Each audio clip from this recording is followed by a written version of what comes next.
ਸਤਿ ਸ਼੍ਰੀ ਅਕਾਲ ਜੀ। ਤੁਸੀਂ ਦੇਖ ਰਹੇ ਹੋ Indos TV Australia. Welcome to the Sidhu show ਅਤੇ ਮੈਂ ਹਾਂ ਗੁਰਦੇਵ ਸਿੰਘ ਸਿੱਧੂ। ਜਦੋਂ ਵੀ ਸਿੱਖ ਇਤਿਹਾਸ ਦੀ ਗੱਲ ਚੱਲਦੀ ਆ ਤਾਂ ਅਸੀਂ ਅਕਸਰ ਉਹਨਾਂ ਯੋਧਿਆਂ ਦੀ, ਉਹਨਾਂ ਸਿੰਘਾਂ ਸਿੰਘਣੀਆਂ ਦੀ ਗੱਲ ਕਰਦੇ ਹਾਂ ਜਿਨ੍ਹਾਂ ਦਾ ਯੋਗਦਾਨ ਸਿੱਖ ਇਤਿਹਾਸ ਦੇ ਵਿੱਚ ਬਹੁਤ ਵਡਮੁੱਲਾ ਰਿਹਾ ਹੈ।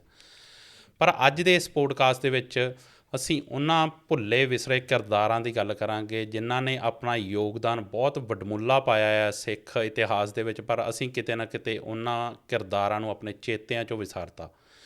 ਸੋ ਅੱਜ ਵੀ ਇਸ ਪੋਡਕਾਸਟ ਦੇ ਵਿੱਚ ਮੇਰੇ ਨਾਲ ਸਰਦਾਰ ਕੁਲਜੀਤ ਸਿੰਘ ਖੋਸਾ ਰਹਿਣਗੇ। ਆਓ ਬਾਈ ਹੁਣਾਂ ਦਾ ਸਵਾਗਤ ਕਰਦੇ ਹਾਂ। ਬਾਈ ਜੀ, ਵਾਹਿਗੁਰੂ ਜੀ ਕਾ ਖਾਲਸਾ, ਵਾਹਿਗੁਰੂ ਜੀ ਕੀ ਫਤਿਹ। ਜੀ ਬਾਈ ਜੀ, ਬਹੁਤ ਬਹੁਤ ਸਵਾਗਤ ਬਾਈ ਜੀ ਤੁਹਾਡਾ। ਅਤੇ ਸਭ ਤੋਂ ਪਹਿਲਾਂ ਤਾਂ ਮੈਂ ਤੁਹਾਨੂੰ ਵਧਾਈ ਦੇਣੀ ਚਾਹੂੰਗਾ ਕਿਉਂਕਿ ਜਿਹੜਾ ਆਪਾਂ ਪਿਛਲਾ ਪੋਡਕਾਸਟ ਕੀਤਾ ਸੀਗਾ ਉਹ ਤੋਂ ਸਾਡੇ ਦੋਸਤਾਂ ਨੇ ਉਸ ਪੋਡਕਾਸਟ ਨੂੰ ਬਹੁਤ ਜਿਹੜਾ ਆ ਪਿਆਰ ਦਿੱਤਾ। ਅਤੇ ਅੱਜ ਵੀ ਆਪਾਂ ਸਿੱਖ ਇਤਿਹਾਸ 'ਤੇ ਗੱਲ ਕਰਨੀ ਆ। ਮੈਂ ਜਿੱਦਾਂ ਸ਼ੁਰੂ ਦੇ ਵਿੱਚ ਕਿਹਾ ਕਿ ਜਦੋਂ ਸਿੱਖ ਇਤਿਹਾਸ ਦਾ ਜਿਹੜਾ ਸਿੱਖ ਇਤਿਹਾਸ ਹੈ ਉਹ ਇੰਨਾ ਕੁ ਮਾਨ ਮੱਤਾ ਆ, ਉਹਦੇ ਵਿੱਚ ਇੰਨਾ ਕੁ ਜਦੋਂ ਅਸੀਂ ਪੜ੍ਹਦੇ ਹਾਂ ਤਾਂ ਕਈ ਵਾਰ ਖੁਦ ਨੂੰ ਹੈਰਾਨੀ ਹੁੰਦੀ ਹੈ ਕਿ ਇਹ ਕੁਛ ਹੋਇਆ ਸਿੱਖ ਇਤਿਹਾਸ ਦੇ ਵਿੱਚ। ਐਡੇ ਵੱਡੇ ਵੱਡੇ ਕਿਰਦਾਰ ਜਿਨ੍ਹਾਂ ਨੇ ਆਪਣਾ ਵਡਮੁੱਲਾ ਯੋਗਦਾਨ ਪਾਇਆ ਜੀ। ਪਰ ਜਦੋਂ ਆਪਣੀ ਪਿਛਲੀ ਗੱਲ ਹੋਈ ਆ ਕੈਮਰੇ ਤੋਂ ਪਹਿਲਾਂ ਤਾਂ ਆਪਾਂ ਗੱਲ, ਤੁਸੀਂ ਜਦੋਂ ਕੁਛ ਕੁ ਕਿਰਦਾਰਾਂ ਬਾਰੇ ਮੈਨੂੰ ਦੱਸਿਆ ਤਾਂ ਮੈਨੂੰ ਵੀ ਹੈਰਾਨੀ ਹੋ ਗਈ ਕਿ ਐਸੇ ਕਈ ਪਤਾ ਨਹੀਂ ਕਿੰਨੇ ਕੁ ਕਿਰਦਾਰ ਹੋਣਗੇ ਜਿਨ੍ਹਾਂ ਦੇ ਬਾਰੇ ਗੱਲਬਾਤ ਹੀ ਨਹੀਂ ਹੁੰਦੀ, ਜਿਨ੍ਹਾਂ ਨੂੰ ਅਸੀਂ ਆਪਣੇ ਚੇਤਿਆਂ 'ਚੋਂ ਵਿਸਾਰਤਾ। ਸੋ ਅੱਜ ਆਪਾਂ ਇਹਨਾਂ 'ਤੇ ਗੱਲਬਾਤ ਕਰਨੇ ਆ। ਸਵਾਗਤ ਤੁਹਾਡਾ ਇੱਕ ਵਾਰ ਫਿਰ ਤੋਂ। ਹਾਂਜੀ ਬਾਈ ਜੀ, ਬਹੁਤ ਬਹੁਤ ਧੰਨਵਾਦ। ਤਾਂ ਸੋ ਗੱਲ ਇਹ ਆ ਬਾਈ ਜੀ, ਚੇਤਿਆਂ 'ਚੋਂ ਵਸਾਰੇ ਜਾਣ ਦਾ ਮੈਂ ਜਿਵੇਂ ਆਪਾਂ ਪਿਛਲੇ ਪੋਡਕਾਸਟ ਦੇ ਵਿੱਚ ਵੀ ਗੱਲ ਕੀਤੀ ਸੀ ਕਿ ਜਿਹੜਾ ਇਤਿਹਾਸ ਲਿਖਿਆ ਗਿਆ, ਵਜ੍ਹਾ ਕੀ ਆ ਕਿ ਅਸੀਂ ਪੜ੍ਹਨਾ ਘੱਟ ਕਰਤਾ। ਬਿਲਕੁਲ।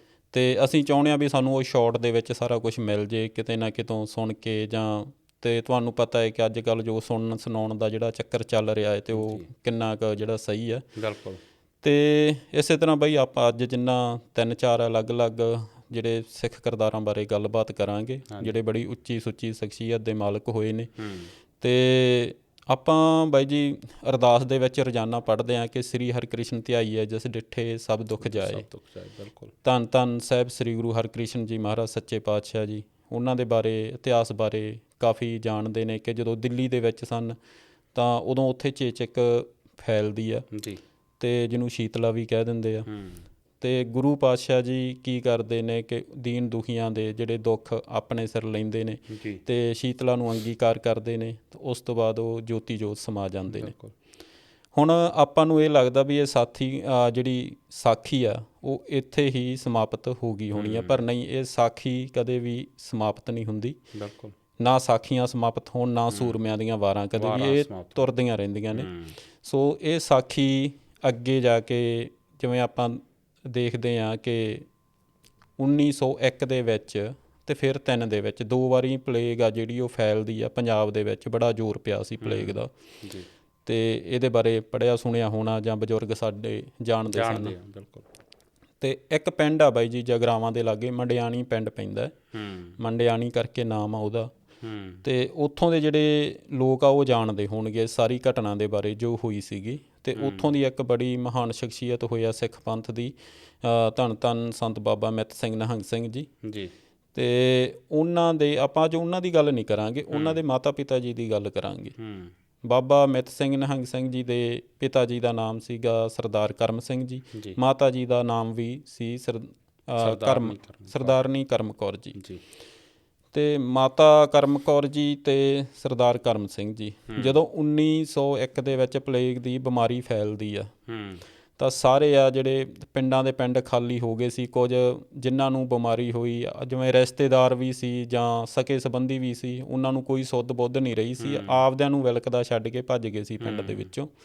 ਪਰ ਇਹ ਇਸੇ ਤਰ੍ਹਾਂ ਇਹ ਮੰਡਿਆਣੀ ਪਿੰਡ ਦੇ ਵਿੱਚ ਹੁੰਦਾ, ਮੰਡਿਆਣੀ ਪਿੰਡ ਵੀ ਖਾਲੀ ਹੋ ਜਾਂਦਾ। ਅਤੇ ਪਰ ਇੱਥੇ 2 ਸ਼ਖਸੀਅਤਾਂ, ਬਾਪੂ ਸਰਦਾਰ ਕਰਮ ਸਿੰਘ ਜੀ ਅਤੇ ਮਾਤਾ ਕਰਮ ਕੌਰ ਜੀ, ਇਹ ਦੋਨੋਂ ਫੈਸਲਾ ਕਰਦੇ ਆ ਕਿ ਅਸੀਂ ਨਹੀਂ ਜਾਵਾਂਗੇ, ਅਸੀਂ ਇੱਥੇ ਦੀਨ ਦੁਖੀਆਂ ਦੀ ਸੇਵਾ ਕਰਾਂਗੇ। ਅਤੇ ਇਸ ਤੋਂ ਪਹਿਲਾਂ ਮੈਂ ਇੱਕ ਹੋਰ ਚੀਜ਼ ਇੱਥੇ ਬਾਈ ਜੀ ਦੱਸਾਂ ਕਿ ਇਹਨਾਂ ਦੇ ਘਰ ਇੱਕ ਸਪੁੱਤਰ ਪੈਦਾ ਹੋਇਆ ਸੀ ਜਿਹਦਾ ਨਾਮ ਮਿੱਤ ਸਿੰਘ ਰੱਖਿਆ ਗਿਆ ਸੀਗਾ। ਅਤੇ ਮਿੱਤ ਸਿੰਘ ਉਸ ਸਮੇਂ ਬਾਬਾ ਮਿੱਤ ਸਿੰਘ ਜੀ ਦਮਦਮਾ ਸਾਹਿਬ ਵਿਖੇ ਜਿਹੜੀ ਉਹ ਵਿੱਦਿਆ ਲੈ ਰਹੇ ਸਨ, ਉੱਥੇ ਉੱਥੇ ਗਏ ਹੋਏ ਸਨ, ਪਰਿਵਾਰ ਨੇ ਭੇਜਿਆ ਹੋਇਆ ਸੀਗਾ ਗੁਰਮਤਿ ਵਿੱਦਿਆ ਵਾਸਤੇ। ਅਤੇ ਪਲੈਗ ਜਦੋਂ ਫੈਲਦੀ ਆ ਇੱਥੇ ਮੰਡਿਆਣੀ ਦੇ ਵਿੱਚ ਆਉਂਦਾ, ਉਹਦਾ ਜ਼ੋਰ ਪੈਂਦਾ ਹੈ, ਤਾਂ ਇੱਥੇ ਕੀ ਹੁੰਦਾ ਬਾਈ ਜੀ, ਸੇਵਾ ਕਰਦੇ ਨੇ ਦਿਨ ਰਾਤ ਮਾਤਾ ਕਰਮ ਕੌਰ ਜੀ ਅਤੇ ਸਰਦਾਰ ਕਰਮ ਸਿੰਘ ਜੀ ਦੋਨੋਂ। ਅਤੇ ਇਸ ਪਹਿਲੀ ਪਲੇਗ ਦੇ ਵਿੱਚ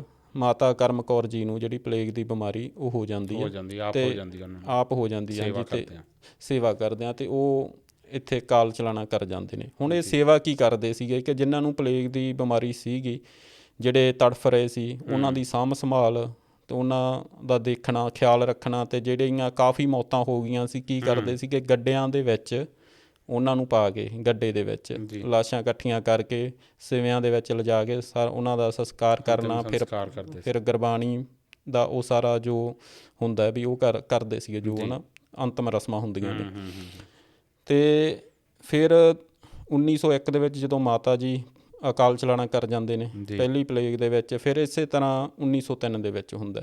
ਪਰ 1903 ਦੇ ਵਿੱਚ ਜਿਹੜੀ ਪਲੇਗ ਫੈਲੀ ਸੀਗੀ, ਉਹਦੇ ਤੋਂ ਪਹਿਲਾਂ ਜਿਹੜੇ ਬਾਬਾ ਮਿੱਤ ਸਿੰਘ ਨਿਹੰਗ ਸਿੰਘ ਜੀ ਸੀ, ਉਹ ਸਪੁੱਤਰ ਸਨ ਸਰਦਾਰ ਕਰਮ ਸਿੰਘ ਜੀ ਦੇ, ਉਹ ਦਮਦਮਾ ਸਾਹਿਬ ਤੋਂ ਵਾਪਸ ਆ ਜਾਂਦੇ ਆ ਮਾਤਾ ਜੀ ਦਾ ਅਕਾਲ ਚਲਾਣੇ ਦਾ ਸੁਣ ਕੇ, ਵਾਪਸ ਆਪਣੇ ਪਿੰਡ ਮੰਡਿਆਣੀ ਦੇ ਵਿੱਚ। ਅਤੇ ਇਸ ਸਮੇਂ ਜਦੋਂ 1903 ਦੇ ਵਿੱਚ ਪਲੇਗ ਆਪਣਾ ਜ਼ੋਰ ਦਿਖਾਉਂਦੀ ਆ ਦੁਬਾਰਾ, ਫਿਰ ਉਹੀ ਹਾਲ ਹੁੰਦਾ 1901 ਵਾਲਾ, ਕਿ ਲੋਕੀ ਪਿੰਡ ਛੱਡ ਕੇ ਭੱਜ ਜਾਂਦੇ ਆ। ਅਤੇ ਪਰ ਇੱਥੇ ਹੁਣ 2 ਜਣੇ ਫਿਰ ਰੁਕਦੇ ਆ, ਬਾਪੂ ਸਰਦਾਰ ਕਰਮ ਸਿੰਘ ਜੀ ਅਤੇ ਬਾਬਾ ਮਿੱਤ ਸਿੰਘ ਨਿਹੰਗ ਸਿੰਘ ਜੀ, ਫਿਰ ਦੋਨੋਂ ਪਿਓ ਪੁੱਤ ਰੁਕਦੇ ਨੇ। ਅਤੇ ਇਹ ਦੀਨ ਦੁਖੀਆਂ ਦੀ ਉੱਥੇ ਸੇਵਾ ਕਰਦੇ ਨੇ।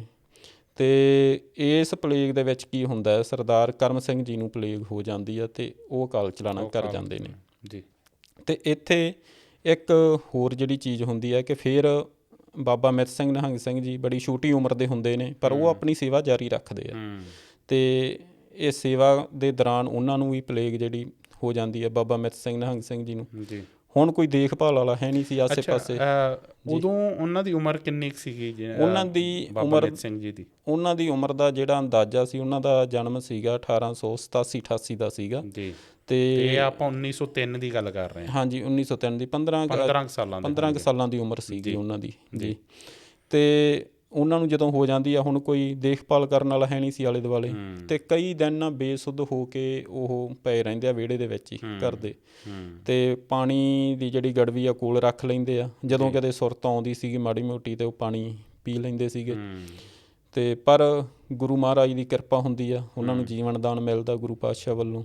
ਅਤੇ ਫਿਰ ਉਹ ਕੀ ਕਰਦੇ ਆ ਕਿ ਆਪਣੇ ਜਿਹੜੇ ਪਿੰਡ ਦੀ ਜ਼ਮੀਨ ਹੁੰਦੀ ਆ ਆਪਦੀ, ਉਹ ਪਿੰਡ ਦੇ ਗੁਰਦੁਆਰਾ ਸਾਹਿਬ ਦੇ ਨਾਮ ਲਵਾ ਕੇ ਉਹ ਫਿਰ ਦਮਦਮਾ ਸਾਹਿਬ ਚਲੇ ਜਾਂਦੇ ਆ, ਫਿਰ ਦੁਬਾਰਾ ਪਿੰਡ ਨਹੀਂ ਆਉਂਦੇ ਗੇ।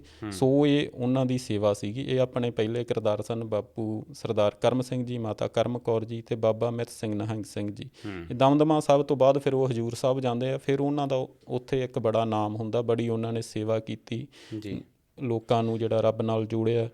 ਅਤੇ ਉਹ ਫਿਰ ਉਹਨਾਂ ਦੇ ਵੀ ਆਪਾਂ ਕਦੇ ਕਰਾਂਗੇ ਸਾਰੀ। ਜੀ ਬਿਲਕੁਲ। ਮੈਂ ਨਾ ਜਦੋਂ ਤੁਸੀਂ ਗੱਲ ਸਾਖੀ ਸੁਣਾ ਰਹੇ ਸੀ, ਮੈਂ ਜਦੋਂ ਤੁਸੀਂ ਕਿਹਾ ਕਿ ਆਪਣਿਆਂ ਨੂੰ ਨਹੀਂ ਪਛਾਣਦੇ, ਮੈਂ ਉਹ ਸੋਚਣ ਲੱਗ ਪਿਆ ਵੀ ਆਪਾਂ ਤਾਂ ਪਿੱਛੇ ਜੇ 2-3 ਸਾਲ ਪਹਿਲਾਂ ਹੀ ਇਹ ਚੀਜ਼ ਵੇਖੀ ਆ, ਹੈ ਨਾ। ਜਦੋਂ ਮਹਾਂਮਾਰੀ ਆਈ ਆ ਕੋਵਿਡ ਦੀ 2019 ਦੇ ਵਿੱਚ, ਅਤੇ ਜਦੋਂ ਉਹਨੂੰ ਮਤਲਬ ਉਦੋਂ ਇਹੋ ਜਿਹੇ ਹਾਲਾਤ ਹੋ ਗਏ ਕਿ ਜਿਹੜੇ ਆਪਣਿਆਂ ਦੀ ਲੋਥਾਂ ਲੈਣ ਵੀ ਹਸਪਤਾਲ ਨਹੀਂ ਸੀ ਜਾਂਦੇ, ਡਰਨ ਲੱਗ ਪਏ ਸੀਗੇ ਕਿ ਕਿਤੇ ਆਪਣੇ ਪਰਿਵਾਰਕ ਜੀਅ ਤੋਂ ਸਾਨੂੰ ਨਾ ਹੋ ਜੇ, ਹੈ ਨਾ। ਅਤੇ ਉਹ ਜਦੋਂ ਤੁਸੀਂ ਇਹ ਸੁਣਾ ਰਹੇ ਸੀ ਤਾਂ ਮੈਂ ਸੋਚ ਰਿਹਾ ਸੀ ਕਿ ਕਿੱਡੇ ਵੱਡੇ ਉਹ ਕਿਰਦਾਰ, ਕਿੰਨੇ ਵੱਡੇ ਕਿਰਦਾਰ ਹੋਣਗੇ। ਜਿੱਦਾਂ ਪਹਿਲੋਂ 1901 ਦੇ ਵਿੱਚ ਜਿਹੜੇ ਬਾਪੂ ਕਰਮ ਸਿੰਘ ਜੀ ਅਤੇ ਮਾਤਾ ਕਰਮ ਕੌਰ ਦੋਨਾਂ ਨੇ ਆਪਣੀ ਪਰਵਾਹ ਕੀਤੇ ਬਿਨਾਂ, ਇਹ ਪਤਾ ਸੀਗਾ ਕਿ ਮਹਾਂਮਾਰੀ ਆ, ਇਹਦਾ ਇਲਾਜ ਕੋਈ ਨਹੀਂ ਹੈਗਾ, ਪਿੰਡਾਂ ਦੇ ਪਿੰਡ ਖਾਲੀ ਹੋ ਗਏ। ਅਤੇ ਉਦੋਂ ਉਹਨਾਂ ਨੇ ਇਲਾਜ ਕੀਤਾ, ਦੀਨ ਦੁਖੀਆਂ ਦੀ ਸੇਵਾ ਕੀਤੀ। ਅਤੇ ਉਹਦੇ ਵਿੱਚ ਮਾਤਾ ਕਰਮ ਕੌਰ ਆਪ ਅਕਾਲ ਚਲਾਣਾ ਕਰਕੇ ਇਸ ਬਿਮਾਰੀ ਦੇ ਚੱਲਦੇ ਆ ਨਾ। ਅਤੇ ਉਸ ਤੋਂ ਬਾਅਦ ਵੀ 2 ਸਾਲਾਂ ਬਾਅਦ ਜਦੋਂ ਦੁਬਾਰਾ ਫੈਲਦੀ ਆ, ਤੇ 15 ਸਾਲਾਂ ਦਾ ਪੁੱਤ ਤੇ ਬਾਪੂ ਜਿਹੜਾ ਹੈ, ਜਿਨ੍ਹਾਂ ਦੀ ਅਜੇ 2 ਸਾਲ ਪਹਿਲਾਂ ਜਿਹੜੀ ਸੁਪਤਨੀ ਆ ਉਹ ਇਸ ਬਿਮਾਰੀ ਕਰਕੇ ਛੱਡ ਕੇ ਗਈ, ਪਰ ਫਿਰ ਵੀ ਉਹਨਾਂ ਨੇ ਉਸ ਚੀਜ਼ ਦੀ ਪਰਵਾਹ ਨਹੀਂ ਕੀਤੀ ਤੇ ਫਿਰ ਸੇਵਾ ਨਿਭਾਈ। ਮੈਂ ਉਹੀ ਸੋਚ ਰਿਹਾ ਸੀ ਕਿ ਕਿੱਡੇ ਵੱਡੇ ਕਿਰਦਾਰ ਹੋਣਗੇ, ਕਿੱਡਾ ਪਰਮਾਤਮਾ ਦੀ ਕਿੰਨੀ ਕਿਰਪਾ ਹੋਊਗੀ ਉਹਨਾਂ ਤੇ। ਤੇ ਉਸ ਤੋਂ ਬਾਅਦ 15 ਸਾਲਾਂ ਦੇ ਉਮਰ ਦੇ ਵਿੱਚ ਉਹਨਾਂ ਨੂੰ ਪਹਿਲੋਂ ਬਾਪੂ ਜਿਹੜੇ ਮਾਤਾ ਜੀ ਉਹ 13 ਸਾਲਾਂ ਦੀ ਉਮਰ ਦੇ ਵਿੱਚ ਛੱਡ ਕੇ 15 ਸਾਲਾਂ ਦੀ ਉਮਰ ਦੇ ਵਿੱਚ ਉਹਨਾਂ ਦਾ ਬਾਪੂ ਵੀ ਤੁਰ ਗਿਆ ਜੀ, ਪਰ ਫਿਰ ਵੀ ਸੇਵਾ ਨਹੀਂ ਛੱਡੀ। ਸੇਵਾ ਜਿੱਦਾਂ ਕਹਿੰਦੇ ਹੁੰਦੇ ਕਿ ਗੁਰੂ ਘਰ 'ਚ ਸੇਵਾ ਸਭ ਤੋਂ ਉੱਤੇ ਆ, ਪ੍ਰਵਾਨ ਹੁੰਦੀ ਆ। ਉਹ ਕਿੱਡੇ ਵੱਡੇ ਕਿਰਦਾਰ ਆ ਜਿਨ੍ਹਾਂ ਦੀ ਮੈਨੂੰ ਲੱਗਦਾ ਕਿ ਮੈਂ ਵੀ ਜਦੋਂ ਤੁਸੀਂ ਮੈਨੂੰ ਇਹ ਸਾਖੀ ਸੁਣਾਈ ਤਾਂ ਮੈਂ ਖੁਦ, ਕਿਉਂਕਿ ਐਸੇ ਪਤਾ ਨਹੀਂ ਕਿੰਨੇ ਕਿਰਦਾਰ ਜਿਨ੍ਹਾਂ ਬਾਰੇ ਅਸੀਂ ਜਾਣਦੇ ਹੀ ਨਹੀਂ ਜੀ ਬਿਲਕੁਲ। ਅਤੇ ਅਗਲੀ ਜਿਹੜਾ ਕਿਰਦਾਰ ਆ ਉਹਦੇ ਬਾਰੇ ਜ਼ਰੂਰ ਦੱਸੋ ਪਲੀਜ਼। ਹਾਂਜੀ, ਅਗਲੇ ਆਪਣੇ ਜਿਹੜੇ ਸਿੱਖ ਚਿਹਰੇ ਨੇ ਉਹ ਨੇ ਅਕਾਲੀ ਚੱਕਰ ਕੌਰ ਸਿੰਘ ਜੀ। 1940-50 ਦੇ ਦਹਾਕੇ ਦੀ ਗੱਲ ਆ ਉਸ ਵੇਲੇ ਦੀ। ਅਤੇ ਉਦੋਂ ਇੱਕ ਅਕਾਲੀ ਕੌਰ ਸਿੰਘ ਜੀ ਹੋਏ ਨੇ ਅਤੇ ਉਹਨਾਂ ਨੇ ਵੀ ਪੰਥ ਦੇ ਵਿੱਚ ਪੰਥ ਦੀ ਮਾਣਮੱਤੀ ਸ਼ਖਸੀਅਤ ਹੋਏ ਨੇ। ਅਤੇ ਇੱਕ ਅਕਾਲੀ ਚੱਕਰ ਕੌਰ ਸਿੰਘ ਜੀ ਹੋਏ ਨੇ। ਆਪਾਂ ਦੂਜੇ ਅਕਾਲੀ ਜੀ ਦੀ ਗੱਲ ਕਰਨੀ ਆ। ਇਹਨਾਂ ਦੀ ਜਿਹੜੀ ਖਾਸੀਅਤ ਸੀ ਉਹ ਇਹ ਸੀ ਵੀ ਦੋਨੋਂ ਕਸ਼ਮੀਰ ਦੇ ਵਿੱਚ ਪੈਂਦੇ ਜ਼ਿਲ੍ਹੇ ਮੁਜ਼ੱਫਰਾਬਾਦ ਦੇ ਸਨ ਦੋਨੋਂ। ਅਤੇ ਜਿਹੜੇ ਅਕਾਲੀ ਚੱਕਰ ਕੌਰ ਸਿੰਘ ਜੀ ਸਨ, ਜਦੋਂ 1947 ਉਜਾੜੇ ਦਾ ਸਮਾਂ ਆਇਆ ਤਾਂ ਉਹ ਸੇਕ ਇਹਨਾਂ ਦੇ ਪਰਿਵਾਰ ਨੂੰ ਵੀ ਲੱਗਦਾ, ਅਕਾਲੀ ਚੱਕਰ ਕੌਰ ਸਿੰਘ ਜੀ ਦੇ ਨੂੰ। ਇਹਨਾਂ ਦੇ ਪਰਿਵਾਰ ਦੇ 111 ਮੈਂਬਰ, ਪਰਿਵਾਰਕ ਮੈਂਬਰ ਮਾਰੇ ਜਾਂਦੇ ਆ ਇਸ ਉਜਾੜੇ ਦੇ ਦੌਰਾਨ। ਅਤੇ ਹੁੰਦਾ ਕੀ ਆ ਕਿ ਇਹਨਾਂ ਦੇ ਜਿਹੜੇ ਮਾਤਾ ਜੀ ਹੁੰਦੇ ਆ ਅਤੇ ਇੱਕ ਇਹਨਾਂ ਦਾ ਚਚੇਰਾ ਭਰਾ ਹੁੰਦਾ, ਉਹ ਲੰਗੜਾ ਹੁੰਦਾ ਲੱਤ ਤੋਂ, ਅਤੇ ਉਹਨੂੰ ਮੁਸਲਮਾਨ ਆ ਜਿਹੜੇ ਉਹ ਇੱਕ ਨਿੰਮ ਦੇ ਨਾਲ ਬੰਨ੍ਹ ਕੇ ਸਾੜ ਦਿੰਦੇ ਆ ਇਹਨਾਂ ਦੇ ਵਿਹੜੇ ਦੇ ਵਿੱਚ। ਅਤੇ ਅਕਾਲੀ ਚੱਕਰ ਕੌਰ ਸਿੰਘ ਜੀ ਲਿਖਦੇ ਆ ਵੀ ਇਹ ਉਹੀ ਮੁਸਲਮਾਨ ਸਨ ਜਿਨ੍ਹਾਂ ਨੂੰ ਕਿਸੇ ਵੇਲੇ ਇਹਨਾਂ ਦੀ ਮਾਤਾ ਜੀ ਰੋਟੀ ਖਵਾਉਂਦੇ ਰਹੇ ਛੋਟੇ ਹੁੰਦਿਆਂ ਨੂੰ, ਘਰੇ ਬੱਚੇ ਹੁੰਦੇ ਸਨ, ਉਹੀ ਇਹਨਾਂ ਦੇ ਮਾਤਾ ਜੀ ਨੂੰ ਸਾੜਦੇ ਆ, ਮਾਰਦੇ ਨੇ। ਅਤੇ ਇਸ ਤੋਂ ਬਾਅਦ ਕੀ ਹੁੰਦਾ ਕਿ ਮੁਜ਼ੱਫਰਾਬਾਦ ਦੇ ਵਿੱਚੋਂ ਬਹੁਤ ਸਾਰੀਆਂ ਜਾਣੀ ਸਿੱਖ ਅਤੇ ਹਿੰਦੂ ਬੱਚੀਆਂ ਨੂੰ ਜਿਹੜਾ ਇਹਨਾਂ ਵੱਲੋਂ ਕਿਡਨੈਪ ਕਰ ਲਿਆ ਜਾਂਦਾ ਅਤੇ ਪਾਕਿਸਤਾਨ ਵੱਲ ਲੈ ਜਾਂਦੇ ਆ, ਉਸ ਏਰੀਏ ਦੇ ਵੱਲ। ਪਰ ਹੁਣ ਇੱਥੇ ਹੋਣਾ ਤਾਂ ਬਾਈ ਇਹ ਚਾਹੀਦਾ ਸੀਗਾ ਕਿ ਅਕਾਲੀ ਚੱਕਰ ਕੌਰ ਸਿੰਘ ਜੀ ਬਦਲਾ ਲੈਂਦੇ ਵੀ ਮੇਰੇ ਪਰਿਵਾਰ ਦੇ ਜੀ ਮਾਰੇ ਆ, ਮੇਰੀ ਮਾਤਾ ਨਾਲ ਆ ਕੁਛ ਹੋਇਆ। ਨਾਲੇ ਬਾਈ ਜੀ 1-2 ਨਹੀਂ ਮਾਰੇ, ਜਿੱਦਾਂ ਤੁਸੀਂ ਕਹਿ ਰਹੇ ਹੋ ਕਿ 111 ਜੀ, ਤਾਂ ਮੈਨੂੰ ਲੱਗਦਾ ਕਿ ਉਹਨਾਂ ਦੇ ਜਿੰਨਾ ਵੀ ਆਲੇ ਦੁਆਲੇ ਦੇ ਰਿਸ਼ਤੇਦਾਰ ਹੋਣਗੇ ਉਹ ਇੱਕ ਤਰ੍ਹਾਂ ਨਾਲ ਪੂਰਾ ਖਾਨਦਾਨ ਹੀ ਖਤਮ ਹੋ ਗਿਆ ਜੀ। ਹੁਣ ਉਹ ਇਹ ਨਹੀਂ ਗਾ ਵੀ ਇੱਥੇ ਕੋਈ ਹੁੰਦਾ, ਜੇ ਕੋਈ ਆਮ ਬੰਦਾ ਹੁੰਦਾ ਤੇ ਬਦਲਾ ਲੈਂਦਾ ਵੀ ਮੈਂ ਬਦਲਾ ਲਵਾਂ, ਪਰ ਉਹ ਇੱਥੇ ਟੋਟਲੀ ਉਲਟ ਹੁੰਦਾ ਕੰਮ। ਉਹ ਕੀ ਸੋਚਦੇ ਆ ਵੀ ਹਾਂ ਵੀ ਮੈਂ ਜਿਹੜੀਆਂ ਬੱਚੀਆਂ ਇੱਥੋਂ ਕਿਡਨੈਪ ਹੋਈਆਂ ਨੇ ਮੈਂ ਉਹਨਾਂ ਨੂੰ ਵਾਪਸ ਲੈ ਕੇ ਆਵਾਂਗਾ, ਅਤੇ ਜਿਹੜੀਆਂ ਮੁਸਲਮਾਨਾਂ ਦੀਆਂ ਧੀਆਂ ਧਿਆਣੀਆਂ ਇੱਧਰ ਰਹਿ ਗਈਆਂ ਨੇ ਉਹਨਾਂ ਨੂੰ ਉੱਧਰ ਛੱਡ ਕੇ ਆਵਾਂਗਾ। ਉਹ ਇਹ ਡਿਸੀਜ਼ਨ ਲੈਂਦੇ ਆ ਆਪਦੀ ਜ਼ਿੰਦਗੀ ਦੇ ਵਿੱਚ। ਅਤੇ ਮੈਂ ਸੋਚਦਾ ਹੁੰਦਾ ਵੀ ਅਜੀਬ ਵਿਡੰਬਣਾ ਸਿੱਖੀ ਦੇ ਵਿੱਚ, ਕਿਸੇ ਦੇ ਹਿੱਸੇ ਭਗਤੀ ਆਈ, ਸ਼ਕਤੀ ਆਈ, ਅਤੇ ਕਿਸੇ ਦੇ ਹਿੱਸੇ ਵੀ ਬਹੁਤ ਘੱਟ ਸ਼ਖਸੀਅਤਾਂ ਰਹੀਆਂ ਨੇ ਜਿਨ੍ਹਾਂ ਦੇ ਹਿੱਸੇ ਸਾਰਾ ਕੁਛ ਹੀ ਆਇਆ। ਅਤੇ ਕਿਸੇ ਦੇ ਹਿੱਸੇ ਇਕੱਲੀ ਸ਼ਕਤੀ, ਕਿਸੇ ਦੇ ਹਿੱਸੇ ਇਕੱਲੀ ਭਗਤੀ, ਕਿਸੇ ਦੇ ਹਿੱਸੇ ਇਕੱਲੀ ਸੇਵਾ ਸਿਮਰਨ। ਬਿਲਕੁਲ, ਜਿੱਦਾਂ ਆਪਾਂ ਅੱਗੇ ਗੱਲ ਕਰ ਰਹੇ ਸੀ ਕਿ ਪਰਮਾਤਮਾ ਨੇ ਬਾਬੇ ਨਾਨਕ ਦੇ ਦਰਬਾਰ 'ਚ ਸਭ ਕੁਛ ਹੀ ਪ੍ਰਵਾਨ ਆ, ਸੇਵਾ ਨੂੰ ਬਹੁਤ ਵੱਡੀ ਮਹੱਤਤਾ। ਜਿੱਦਾਂ ਤੁਸੀਂ ਕਹਿ ਰਹੇ ਹੋ ਕਿ ਕਿਸੇ ਦੇ ਹਿੱਸੇ ਸ਼ਕਤੀ ਅਤੇ ਭਗਤੀ ਆਈ, ਕਿਸੇ ਦੇ ਹਿੱਸੇ ਇਕੱਲੀ ਭਗਤੀ ਆਈ ਅਤੇ ਕਿਸੇ ਦੇ ਹਿੱਸੇ ਇਕੱਲੀ ਸ਼ਕਤੀ ਆਈ, ਪਰ ਬਹੁਤ ਘੱਟ ਐਸੀਆਂ ਸ਼ਖਸੀਅਤਾਂ ਜਿਨ੍ਹਾਂ ਦੇ ਹਿੱਸੇ ਸਭ ਕੁਛ ਆਇਆ। ਜੀ ਹੁਣ ਜਿਵੇਂ ਆਪਾਂ ਤਾਜ਼ੀਆਂ ਉਦਾਹਰਨਾਂ ਲੈ ਲੈਂਦੇ ਹਾਂ। ਜੇ ਆਪਾਂ ਭਗਤੀ ਅਤੇ ਸੇਵਾ ਦੀ ਗੱਲ ਕਰਨੀ ਹੋਵੇ, ਭਗਤ ਪੂਰਨ ਸਿੰਘ ਜੀ ਪਿੰਗਲਵਾੜੇ ਵਾਲੇ, ਉਹਨਾਂ ਨੇ ਭਗਤੀ ਸੇਵਾ ਕੀਤੀ ਆ ਨਾ। ਅਤੇ ਜੇ ਇੱਕ ਆਪਾਂ ਸ਼ਕਤੀ ਦੇ ਤੌਰ 'ਤੇ ਦੇਖੀਏ ਨਾ, ਸ਼ਕਤੀ ਹੁਣ ਇਹ ਨਹੀਂ ਹੁੰਦੀ ਕਿ ਵੀ ਤੁਸੀਂ ਮੈਦਾਨੇ ਜੰਗ ਦੇ ਵਿੱਚ ਜਾ ਕੇ ਲੜਨਾ ਹੈ, ਜਾਂ ਸ਼ਕਤੀ ਹੁੰਦੀ ਆ ਬੋਲਣ ਦੀ ਲੋਕਾਂ ਲਈ, ਤਾਂ ਉਹਦੀ ਮੈਂ ਮੰਨਦਾ ਜੇ ਪ੍ਰਤੱਖ ਉਦਾਹਰਨ ਆ ਉਹ ਬਾਈ ਦੀਪ ਸਿੰਘ ਸਿੱਧੂ ਆ। ਅਤੇ ਹੁਣ ਬਾਈ ਜਿਹੜੀ ਅਕਾਲੀ ਚੱਕਰ ਕੌਰ ਸਿੰਘ ਜੀ, ਇਸ ਤੋਂ ਬਾਅਦ ਕੀ ਹੁੰਦਾ, ਅਮੋਰ ਕੈਂਪ ਹੁੰਦਾ ਪਾਕਿਸਤਾਨ ਦੇ ਵਿੱਚ, ਜਿੱਥੇ ਹਿੰਦੂ ਅਤੇ ਸਿੱਖ ਬੱਚੀਆਂ ਨੂੰ, ਧੀਆਂ ਭੈਣਾਂ ਨੂੰ ਉੱਥੇ ਰੱਖਿਆ ਜਾਂਦਾ ਕੈਂਪ ਦੇ ਵਿੱਚ। 1600 ਗਿਣਤੀ ਹੁੰਦੀ ਆ ਉਹਨਾਂ ਦੀ ਕੁੱਲ। ਅਤੇ ਅਕਾਲੀ ਚੱਕਰ ਕੌਰ ਸਿੰਘ ਜੀ ਕੀ ਕਰਦੇ ਨੇ, ਕੁਛ ਨੇਕ ਮੁਸਲਮਾਨ ਇਹਨਾਂ ਦੀ ਮਦਦ ਕਰਦੇ ਆ, ਅਤੇ ਉਹਨਾਂ ਦੇ ਨਾਲ ਮਿਲ ਕੇ ਫਿਰ ਉੱਥੋਂ ਬੱਚੀਆਂ ਨੂੰ ਛਡਾਉਣਾ ਸ਼ੁਰੂ ਕਰਦੇ ਆ। ਅਤੇ ਉਹਨਾਂ ਦੇ ਵਿੱਚੋਂ 1200 ਬੱਚੀਆਂ ਨੂੰ ਛਡਾ ਕੇ ਲੈ ਵੀ ਆਉਂਦੇ ਨੇ ਪੰਜਾਬ ਦੀ ਧਰਤੀ 'ਤੇ। ਅਤੇ ਇੱਥੋਂ ਇਹ ਨਹੀਂ ਬਈ ਜਿਹੜੀਆਂ ਪਾਕਿਸਤਾਨ ਤੋਂ ਇੱਧਰ ਰਹਿ ਗਈਆਂ ਹੁੰਦੀਆਂ ਮੁਸਲਮਾਨਾਂ ਦੀਆਂ ਧੀਆਂ ਭੈਣਾਂ, ਉਹਨਾਂ ਨੂੰ ਵੀ ਸਹੀ ਸਲਾਮਤ ਪਾਕਿਸਤਾਨ ਤੱਕ ਪਹੁੰਚਾ ਕੇ ਆਉਂਦੇ ਨੇ।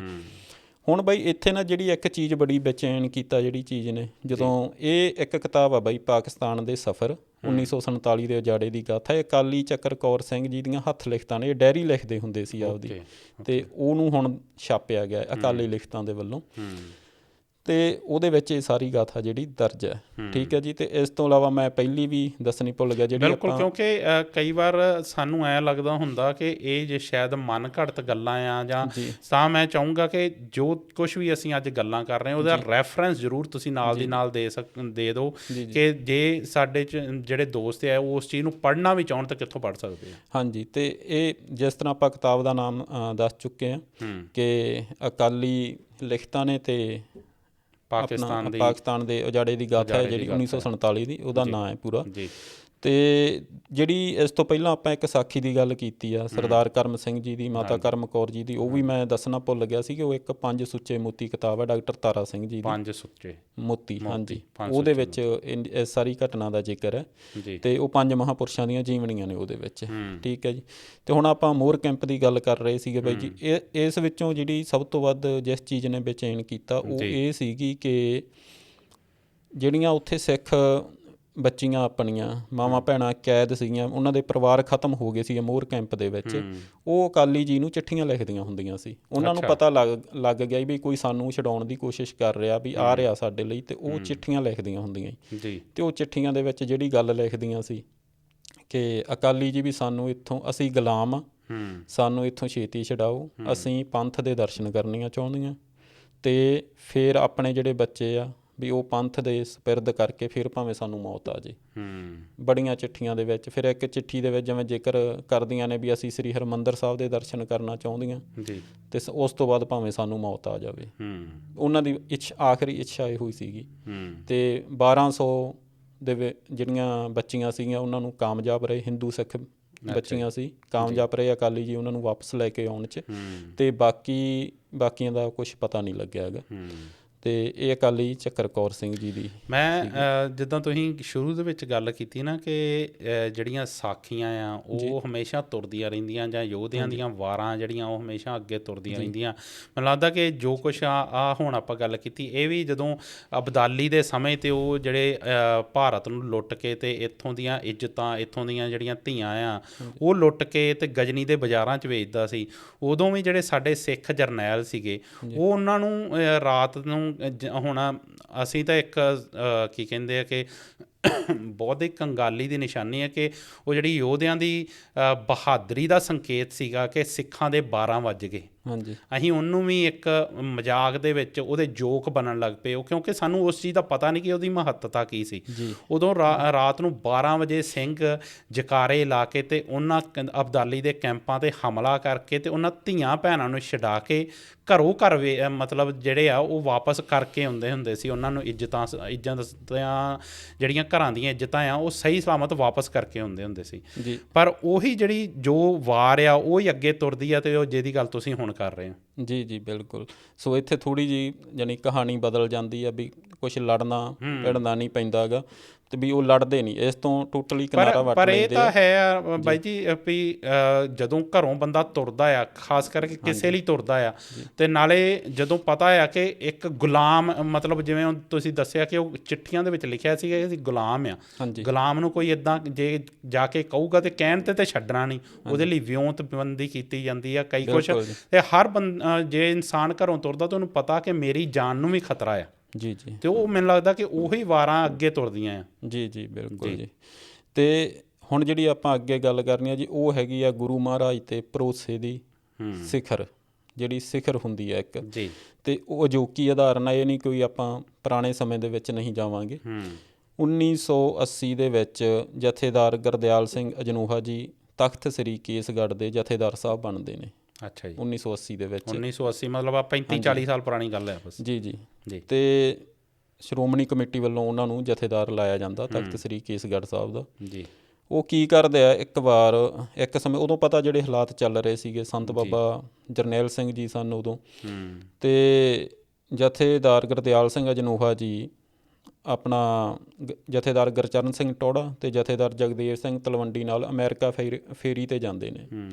ਜਦੋਂ ਵਾਪਸ ਆਉਂਦੇ ਨੇ, ਅਤੇ ਜਿਹੜਾ ਉਦੋਂ ਪੰਜਾਬ ਕੇਸਰੀ ਅਖਬਾਰ ਸੀ ਉਹ ਇਹਨਾਂ ਦੇ ਖਿਲਾਫ ਕਈ ਤਰ੍ਹਾਂ ਦੀਆਂ ਮਨਘੜਤ ਕਹਾਣੀਆਂ ਲਿਖਦਾ ਹੈ, ਬਹੁਤ ਕੁਛ ਕੀਤਾ ਜਾਂ ਬਹੁਤ ਜ਼ਿਆਦੀਆਂ ਦੂਸ਼ਣਬਾਜ਼ੀਆਂ ਦੂਸ਼ਣਬਾਜ਼ੀਆਂ ਲਾਈਆਂ ਜਾਂਦੀਆਂ ਨੇ, ਅਤੇ ਇਹਨਾਂ 'ਤੇ ਅਦਾਲਤ ਦੇ ਵਿੱਚ ਕੇਸ ਦਰਜ ਹੋ ਜਾਂਦਾ ਅਤੇ ਇਹਨਾਂ ਨੂੰ ਪੇਸ਼ ਹੋਣ ਲਈ ਕਿਹਾ ਜਾਂਦਾ ਜਥੇਦਾਰ ਗੁਰਦਿਆਲ ਸਿੰਘ ਅਜਨੂਹਾ ਜੀ ਨੂੰ ਜੀ। ਅਤੇ ਇਹਦੇ 'ਚ ਜਥੇਦਾਰ ਗੁਰਦਿਆਲ ਸਿੰਘ ਅਜਨੂਹਾ ਜੀ ਕੀ ਕਹਿੰਦੇ ਨੇ ਅਦਾਲਤ ਨੂੰ, ਕੀ ਲਿਖ ਕੇ ਭੇਜਦੇ ਨੇ ਬਈ ਮੈਂ ਰੂਹਾਨੀਅਤ ਦੇ ਤਖਤ ਦਾ ਜਥੇਦਾਰ ਹਾਂ, ਗੁਰੂ ਪਾਤਸ਼ਾਹ ਵੱਲੋਂ ਸਾਜੇ ਗਏ ਤਖਤ ਦਾ। ਮੈਂ ਕਿਸੇ ਵੀ ਦੁਨਿਆਵੀ ਤਖਤ ਨੂੰ ਜਵਾਬਦੇਹ ਨਹੀਂ ਹਾਂ, ਮੈਂ ਕੋਈ ਹਾਜ਼ਰ ਨਹੀਂ ਹੋਵਾਂ। ਜਿੰਨੀ ਉਹਨਾਂ ਦਾ ਸਿੱਧਾ ਸਪਸ਼ਟ ਸੀ ਵੀ ਮੈਂ ਨਹੀਂ ਹਾਜ਼ਰ ਹੋਵਾਂਗਾ।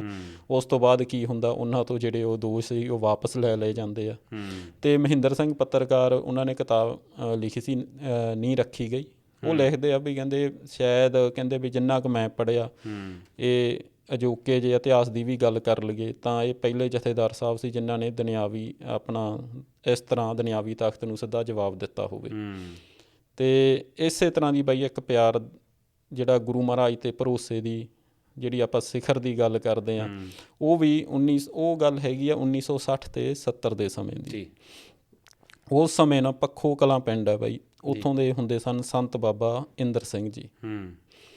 ਉਹ ਉਸ ਸਮੇਂ ਕੀ ਕਰਦੇ ਹੁੰਦੇ ਸਨ ਬਈ ਲੰਗਰ ਚੱਲਦੇ ਰਹਿੰਦੇ ਹੁੰਦੇ ਸਨ ਆਸੇ ਪਾਸੇ ਜੀ। ਅਤੇ ਜਿਵੇਂ ਤਲਵੰਡੀ ਸਾਬੋ ਉਹਨਾਂ ਨੇ ਲੰਗਰ ਲਾਏ ਹੋਏ ਸੀਗੇ, ਅਤੇ ਉਸੇ ਹੀ ਇਲਾਕੇ ਦੇ ਵਿੱਚ ਹੁੰਦਾ ਸੀਗਾ ਇੱਕ ਕਾਮਰੇਡ ਜਗੀਰ ਸਿੰਘ ਜੋਗਾ ਜੀ।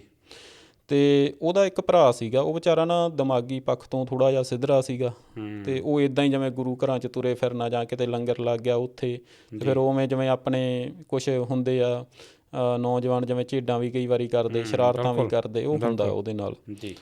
ਅਤੇ ਇੱਧਰੋਂ ਸੰਤ ਬਾਬਾ ਇੰਦਰ ਸਿੰਘ ਜੀ ਇਹ ਆਪਣੇ ਲੰਗਰਾਂ ਦੀ ਸਮਾਪਤੀ ਕਰਕੇ ਤਲਵੰਡੀ ਸਾਬੋ ਤੋਂ ਵਾਪਸ ਆ ਰਹੇ ਹੁੰਦੇ ਆ। ਕੁਝ ਬੱਸਾਂ ਹੁੰਦੀਆਂ ਨੇ, ਇਹਨਾਂ ਦੀ ਜਿਹੜੀ ਬੱਸ ਹੁੰਦੀ ਆ ਕਾਫੀ ਪਿੱਛੇ ਹੁੰਦੀ ਆ, ਅਤੇ ਇੱਕ ਜਿਹੜੀ ਸੰਗਤ ਦੀ ਬੱਸ ਹੁੰਦੀ ਆ ਉਹ ਕਾਫੀ ਅੱਗੇ ਆ ਰਹੀ ਹੁੰਦੀ ਆ। ਅਤੇ ਉਹ ਮੈਨੂੰ ਹੁਣ ਨਾਮ ਭੁੱਲ ਗਿਆ ਗੁਰਦੁਆਰਾ ਸਾਹਿਬ ਦਾ, ਉਹ ਰੁਕਦੇ ਨੇ ਉੱਥੇ, ਸੰਗਤ ਰੁਕਦੀ ਆ ਮੱਥਾ ਟੇਕਣ ਦੇ ਲਈ। ਜਦੋਂ ਉਤਰਦੀ ਆ ਅਤੇ ਉੱਥੇ ਹੀ ਇਹ ਜਿਹੜੇ ਜਗੀਰ ਸਿੰਘ ਜੋਗਾ ਹੁੰਦਾ, ਇਹਦਾ ਭਰਾ ਉੱਥੇ ਹੀ ਹੁੰਦਾ, ਜਿਹੜਾ ਸਿੱਧਰਾ ਵਿਚਾਰਾ ਦਿਮਾਗੀ ਪੱਖ ਤੋਂ। ਉਹ ਜਦੋਂ ਸੰਗਤ ਉਤਰਦੀ ਆ ਨਾ ਬੱਸ ਦੇ ਵਿੱਚੋਂ, ਅਤੇ ਸੰਗਤ ਦੇ ਕੋਲ ਉਦੋਂ ਐਂ ਹੁੰਦਾ ਵੀ ਸ਼ਸਤਰ ਹੁੰਦੇ ਸਨ, ਜਿਵੇਂ ਬਰਛੇ ਹੋ ਗਏ ਅਤੇ ਸ੍ਰੀ ਸਾਹਿਬ ਹੋ ਗਏ ਨਾ, ਅਤੇ ਉਹ ਜਿਹੜੇ ਉੱਥੇ ਕੁਛ ਜਾਣੇ ਬੈਠੇ ਹੁੰਦੇ ਸੀ ਉਹਨੂੰ ਛੇੜਨ ਲੱਗ ਪੈਂਦੇ ਆ ਜੀ, ਵੀ ਦੇਖ ਕਹਿੰਦੇ ਤੈਨੂੰ ਮਾਰਨ ਆ ਗਏ ਬੰਦੇ। ਅਤੇ ਸਾਰੇ ਜਾਣੇ ਜਦੋਂ ਕਹਿਣ ਲੱਗ ਗਏ, ਅਤੇ ਉਹ ਹੁਣ ਵਿਚਾਰਾ ਸਿੱਧਰਾ ਸੀ, ਉਹਦੇ ਕੋਲ ਬਰਛਾ ਸੀ, ਉਹਨੇ ਕੀ ਕੀਤਾ, ਉਹਨੇ ਬਰਛਾ ਸੰਗਤ ਵੱਲ ਨੂੰ ਚਲਾਇਆ। ਅੱਛਾ। ਅਤੇ ਹੁਣ ਮੂਹਰੋਂ ਵੀ ਫਿਰ ਸੰਗਤ ਦੇ ਵਿੱਚ ਕੁਛ ਕੁ ਸੀਗੇ ਵੀ ਗਰਮ ਖੂਨ ਵਾਲੇ ਹੁੰਦੇ ਆ ਨੌਜਵਾਨ, ਅਤੇ ਉਹਨਾਂ ਨੇ ਕੀ ਕੀਤਾ, ਉਹਨਾਂ ਨੇ ਵੀ ਮੂਹਰੋਂ ਉਵੇਂ ਹੀ ਜਿਹੜਾ ਵੀ ਉਹਦਾ ਜਵਾਬ ਦਿੱਤਾ, ਅਤੇ ਉਸ ਲੜਾਈ ਦੇ ਵਿੱਚ ਜਿਹੜਾ ਹੈ ਉਹ ਕਾਮਰੇਡ ਜਗੀਰ ਸਿੰਘ ਜੋਗਾ ਦਾ ਭਰਾ ਮਾਰਿਆ ਜਾਂਦਾ। ਹੁਣ ਸੰਤ ਬਾਬਾ ਇੰਦਰ ਸਿੰਘ ਜੀ ਤਾਂ ਬਹੁਤ ਪਿੱਛੇ ਸਨ, ਉਹਨਾਂ ਦੀਆਂ ਬੱਸਾਂ। ਅਤੇ ਇੱਥੇ ਜਿਹੜਾ ਜਗੀਰ ਸਿੰਘ ਜੋਗਾ ਜਦੋਂ ਉਹਨੂੰ ਪਤਾ ਲੱਗਦਾ, ਉਹਦੀ ਪਹਿਲਾਂ ਹੀ ਵੀ ਥੋੜ੍ਹੀ ਜਿਹੀ ਖੁੰਦਕ ਸੀ ਵੀ ਸਾਡੇ ਹੁੰਦਿਆਂ ਕੋਈ ਸੰਤ ਕਿਵੇਂ ਪੈਦਾ ਹੋ ਗਿਆ ਇਸ ਧਰਤੀ 'ਤੇ।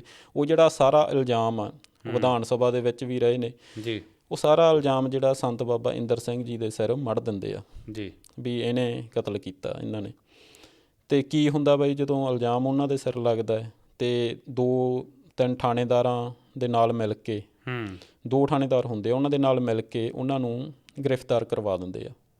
ਗ੍ਰਿਫਤਾਰੀ ਹੁੰਦੀ ਆ, ਫਿਰ ਉਹਨਾਂ ਨੂੰ ਜਿਹੜੀ ਆ ਫਾਂਸੀ ਦੀ ਸਜ਼ਾ ਵੀ ਹੁੰਦੀ, ਕੇਸ ਚੱਲਦਾ, ਫਾਂਸੀ ਦੀ ਸਜ਼ਾ ਹੁੰਦੀ ਆ। ਅਤੇ ਜਦੋਂ ਫਾਂਸੀ ਦੀ ਸਜ਼ਾ ਹੁੰਦੀ ਆ ਜਾਂ ਜਿਵੇਂ ਕੇਸ ਚੱਲ ਰਿਹਾ ਸੀਗਾ, ਸੰਗਤ ਬਹੁਤ ਜ਼ੋਰ ਲਾਉਂਦੀ ਆ ਜੀ ਤੁਹਾਡੇ ਲਈ ਆਪਾਂ ਵਕੀਲ ਕਰਾਉਣੇ ਆ, ਵੀ ਵਕੀਲ ਕਰਾ ਲਓ, ਪਰ ਵਕੀਲ ਕਰਾਉਣ ਤੋਂ ਮਨ੍ਹਾ ਕਰ ਦਿੰਦੇ ਆ ਜੀ। ਕਹਿੰਦੇ ਕਿ ਨਹੀਂ, ਕਹਿੰਦੇ ਇਹ ਜਿਹੜੀ ਦੁਨਿਆਵੀ ਅਦਾਲਤ ਹੈ ਇਹ ਸਾਨੂੰ ਕੀ ਇਨਸਾਫ ਦੇਊਗੀ, ਕਹਿੰਦੇ ਸਾਨੂੰ ਇਨਸਾਫ ਉਹ ਦੇਊਗਾ, ਮੈਂ ਨਹੀਂ ਵਕੀਲ ਕਰਾਉਣਾ। ਅਤੇ ਕਹਿੰਦੇ ਵੀ ਜੇ ਠੀਕ ਆ ਮੈਨੂੰ ਫਾਂਸੀ ਦੀ ਸਜ਼ਾ ਹੋ ਵੀ ਗਈ, ਫਾਂਸੀ ਹੋ ਵੀ ਗਈ, ਤਾਂ ਮੈਂ ਜਾ ਕੇ ਵੀ ਨੀਵੀਂ ਤਾਂ ਨਾ ਪਾਊਂਗਾ ਸ਼ਰਮ ਨਾਲ, ਮੈਂ ਤਾਂ ਉਹ ਕਹੂੰਗਾ ਪਾਤਸ਼ਾਹ ਵੀ ਮੈਂ ਤਾਂ ਓਟ ਆਸਰਾ ਤੇਰਾ ਹੀ ਤੱਕਿਆ। ਕਹਿੰਦਾ ਮੈਂ ਭੀਖ ਮੰਗਣੀ ਆ ਤਾਂ ਮੈਂ ਉਸ ਗੁਰੂ ਪਾਤਸ਼ਾਹ ਤੋਂ ਮੰਗੂੰਗਾ, ਮੈਂ ਇਹ ਦੁਨਿਆਵੀ ਅਦਾਲਤ ਤੋਂ ਮੈਂ ਭੀਖ ਕਿਉਂ ਮੰਗਾ, ਇਹ ਕੌਣ ਹੁੰਦਾ ਮੈਨੂੰ, ਇਹ ਕਿਹੜੀ ਅਦਾਲਤ ਆ ਵੀ ਜਿਹੜੀ ਮੈਨੂੰ ਕੁਛ ਦੇਊਗੀ, ਹੈ ਨਾ। ਅਤੇ ਫਿਰ ਚਲੋ ਹੁਣ ਨਾ ਇੱਥੇ ਕੁਛ ਕੁ ਬਈ ਦਿਲਚਸਪ ਘਟਨਾਵਾਂ ਘਟਦੀਆਂ ਨੇ ਇਸ ਸਾਰੇ ਕਾਸੇ ਦੇ ਦੌਰਾਨ। ਆਪਾਂ ਥੋੜ੍ਹਾ ਜਿਹਾ ਫਿਰ ਪਿੱਛੇ ਨੂੰ ਚੱਲਦੇ ਹਾਂ।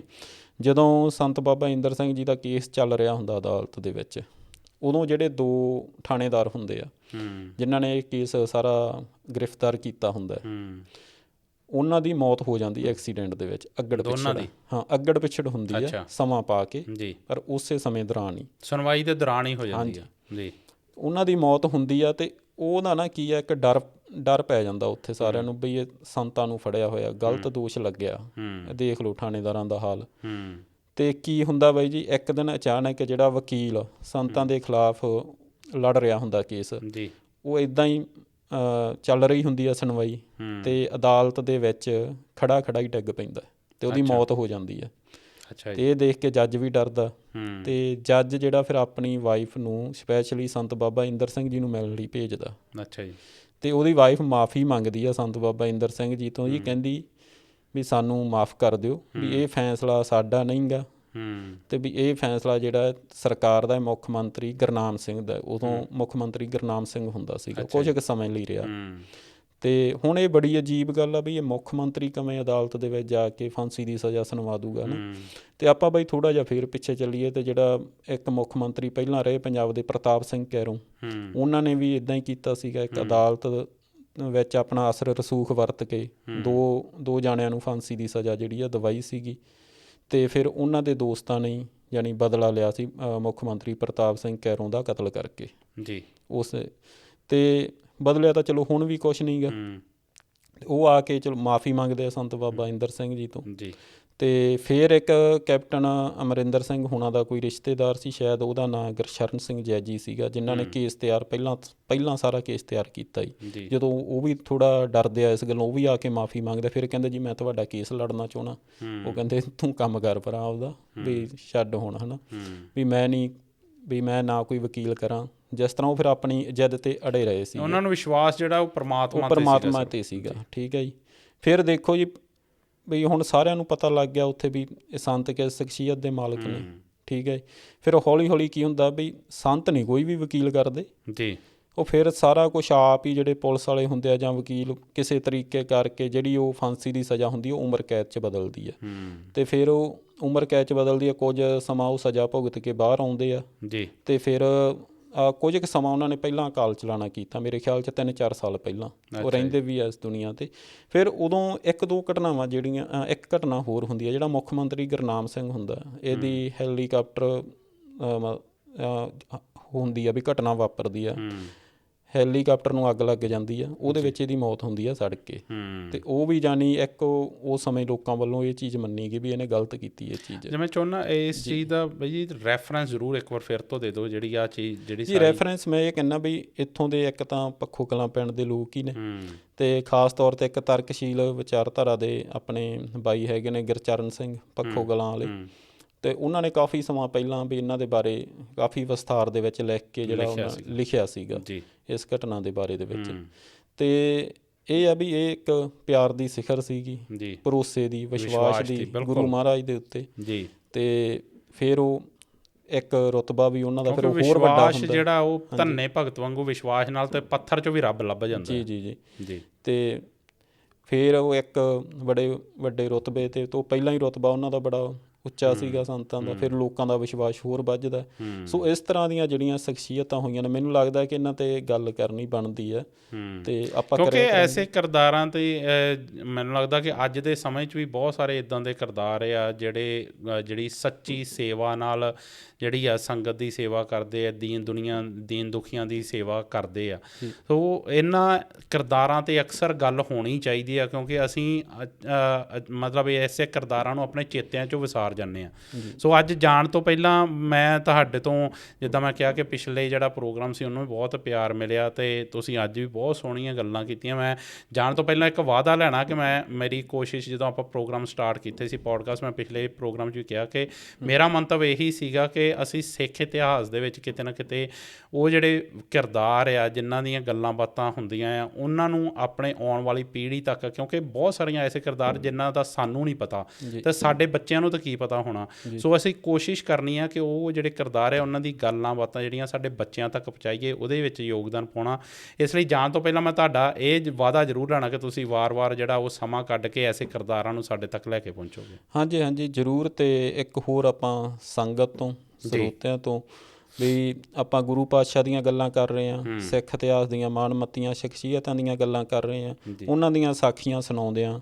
ਕਿਸੇ ਤਰ੍ਹਾਂ ਦੀ ਵੀ ਕੋਈ ਭੁੱਲ ਚੁੱਕ ਹੋ ਗਈ ਹੋਵੇ ਤਾਂ ਉਸ ਲਈ ਮਾफ़ੀ ਚਾਹੁੰਦੇ ਹਾਂ ਅਤੇ ਕੋਸ਼ਿਸ਼ ਕਰਾਂਗੇ ਅੱਗੇ ਤੋਂ ਕਿ ਗੁਰੂ ਪਾਤਸ਼ਾਹ ਕਿਰਪਾ ਰੱਖਣ, ਉਹ ਆਪ ਹੀ ਸਿਰ 'ਤੇ ਮਿਹਰ ਭਰਿਆ ਹੱਥ ਰੱਖ ਕੇ ਆਪਣੇ ਭਗਤਾਂ ਦੀਆਂ, ਆਪਣੇ ਸਿੰਘਾਂ ਦੀਆਂ ਉਹ ਬਾਤਾਂ ਪਵਾ ਲਿਆ ਕਰਨ। ਬਿਲਕੁਲ ਬਾਈ ਜੀ, ਸੰਗਤ ਨੂੰ ਤਾਂ ਪਰਮਾਤਮਾ ਨੇ ਬੜਾ ਵੱਡਾ ਰੁਤਬਾ ਦਿੱਤਾ ਆ, ਬਖਸ਼ਣਹਾਰ ਆ। ਸੋ ਮੈਨੂੰ ਵਿਸ਼ਵਾਸ ਆ ਕਿ ਜੇ ਸਾਡੇ ਤੋਂ ਕੋਈ ਗੱਲ ਕਰਦੇ ਆ, ਉਹਨਾਂ ਸਿੱਖਾਂ ਦੀਆਂ ਬਾਤਾਂ ਪਾਉਂਦੇ ਆ, ਕੋਈ ਕਿਸੇ ਵੀ ਲਫ਼ਜ਼ ਦਾ ਹੇਰ ਫੇਰ ਹੋ ਗਿਆ ਹੋਊਗਾ ਅਤੇ ਸੰਗਤ ਨੇ ਆਪਾਂ ਨੂੰ ਜ਼ਰੂਰ ਮਾफ़ੀ ਦੇਣਗੇ। ਸੋ ਇੱਕ ਵਾਰ ਫਿਰ ਤੋਂ ਤੁਹਾਡਾ ਬਹੁਤ ਬਹੁਤ ਧੰਨਵਾਦ ਕਿ ਤੁਸੀਂ ਬਹੁਤ ਸੋਹਣੀਆਂ ਜਿਹੜੀਆਂ ਇਹ, ਕਿਉਂਕਿ ਐਸੇ ਕਿਰਦਾਰ ਜਿਨ੍ਹਾਂ 'ਤੇ ਅਕਸਰ ਗੱਲ ਨਹੀਂ ਹੁੰਦੀ ਅਤੇ ਉਹ ਕਿਰਦਾਰ ਸਾਡੇ ਸਾਹਮਣੇ ਲੈ ਕੇ ਆਏ ਹੋ। ਤੁਹਾਡਾ ਬਹੁਤ ਬਹੁਤ ਧੰਨਵਾਦ। ਹਾਂਜੀ, ਵਾਹਿਗੁਰੂ ਜੀ ਕਾ ਖਾਲਸਾ, ਵਾਹਿਗੁਰੂ ਜੀ ਕੀ ਫਤਿਹ।